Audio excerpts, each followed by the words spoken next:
Hi everyone, it's Yogi here. Now in the last series, Fundamentals of Ayurveda, we spoke about doshas, which are the elements of the body, the gunas, which are the elements in the mind, Agni, which is the fire in the digestion and around the body. We talked about Prakriti, which is our nature when we come into the world. And we talked about root cause of diseases or ailments and things like that. Now these 5 principles, we want to go through them to see what can you do to be able to balance them. So the ultimate word here is balance. Balance just means in a state of homeostasis where the body and the mind are feeling less stress, feeling good, energetic, but they're not overly energetic and they're not underly energetic. So it's not, balance often is thought about as perfect. It's perfect. Balance isn't always perfect. It means we're in a state where things are okay, but they're not maybe amazing and they're not terrible, but our health is okay, right? So it means we could be in 2 steps in the cusp of something, an ailment, but we're not. So balance has a bit of a range. So everybody's different, and Ayurveda states that we're all individual, so we're naturally going to be a little bit different within that balance. Now, how do we stay in balance? We come in and out of balance. So let's say balance is this line, this boundary, and we're kind of going like this. And the reason for that is because our lifestyles are different, our work ethics are different, our thought patterns are different, our exercise activities, leisure, entertainment, everything we do is different for everybody at different times. And then, of course, there's the elements themselves outdoors with the sun and the wind and the earth. Everything has its own nature as well. So our nature is clashing at times with the outer elements, right? Sometimes we take too much sun, or we don't take enough sun, or we're in the wind too much, or we're not in the wind. So all of these things are affecting us in one way or the other.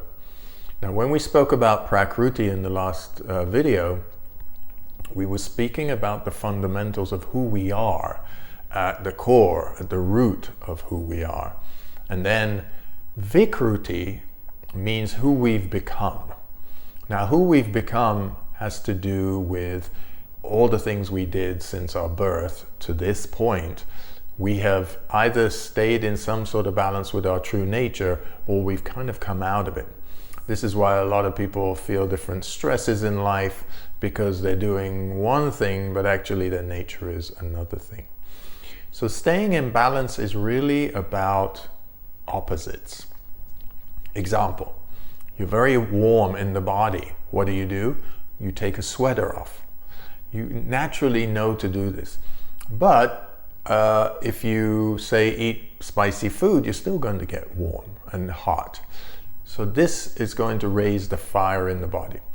Now, in each of us individually, the fire can raise to a certain degree, and then it's out of balance. So this line again is here. We've eaten too much fiery foods, and we've done too many activities and things that raise the fire, and boom, we go past this line of balance. Now, how far we go is really important. Because when we come past this line a little bit over here, this is easy to recover from. So we can come back to balance or a little bit here. So this range here is okay. This range is where we're doing exercise, we're watching some TV, so we're going into exercise, a little bit more fire, we're sitting and watching TV, we come back into earth a little bit. So depending on what we're doing and what we're putting into our body constantly, there's this shift in balance. Now, like I said, this shift is fine. It's when we go here and when we go here that we got to watch out. This is where disease starts, and then that's where disease is. And this is where disease starts, and that's where disease is. So we want to stay within this boundary. And one of the principles is to get to know ourselves really well. This is actually a yogic principle of understanding ourselves, knowing ourselves. And the reason we want to do this is because if I know myself and my natural nature and what it doesn't do well with, I won't put it in that situation. So let's say you have low Agni, the digestive fire, and you know when you eat salad, for example, it kind of douses out that fire and gives you a little bit of indigestion. If you already know that, then you either eat less salad, it's still going to give you indigestion, but a little bit less, because that's what you've chosen, or you're not going to eat it and you're going to opt for something that, helps you. So the law of opposites is really about first knowing ourselves, knowing our nature and what we do well with and what we don't do well with. And then when we're in that predicament of on one side or the other, where we're not in this balance, then we do the opposite. So if I'm here and I'm sitting watching TV, or I'm lazy, I've got no energy, I have to see, okay, I want to get over here a little bit, where the fire is, where the energy is. What do I do? Obviously, if I get up, I do some exercise, I'm going to raise the fire. Because all the elements are moving within your system. So you have all the elements in your body, but all you're doing is moving one higher, one comes down. So when fire raises, earth comes down a little bit more. When earth gets a little bit more, air and fire go down more, because earth is the heaviest of the elements.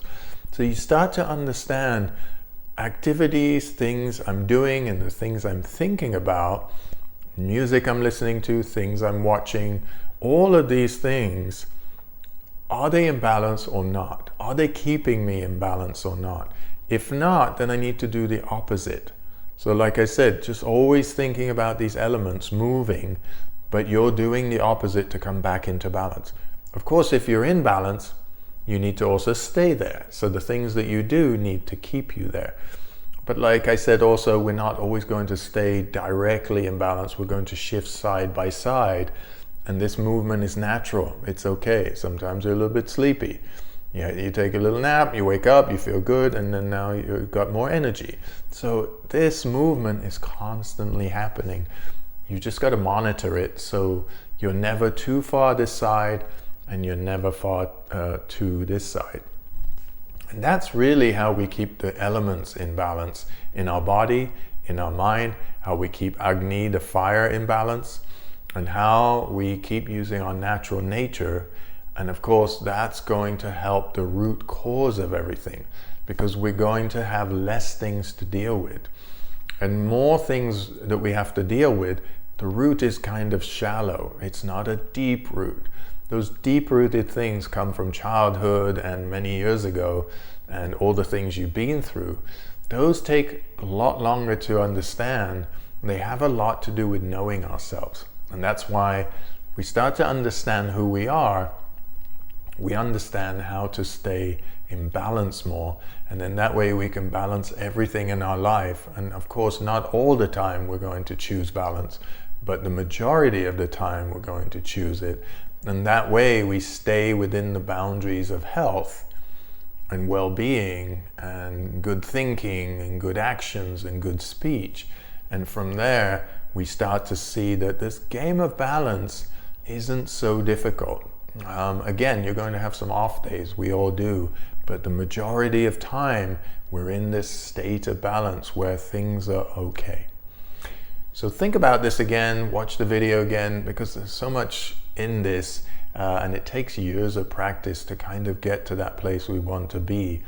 And like I said in the last video, Fundamentals of Ayurveda, some things will come naturally to you and some things you'll have to work for. But enjoy both of them, because what they do is they help you and propel you forward, so you're constantly in a motion of evolving and becoming better. Namaste.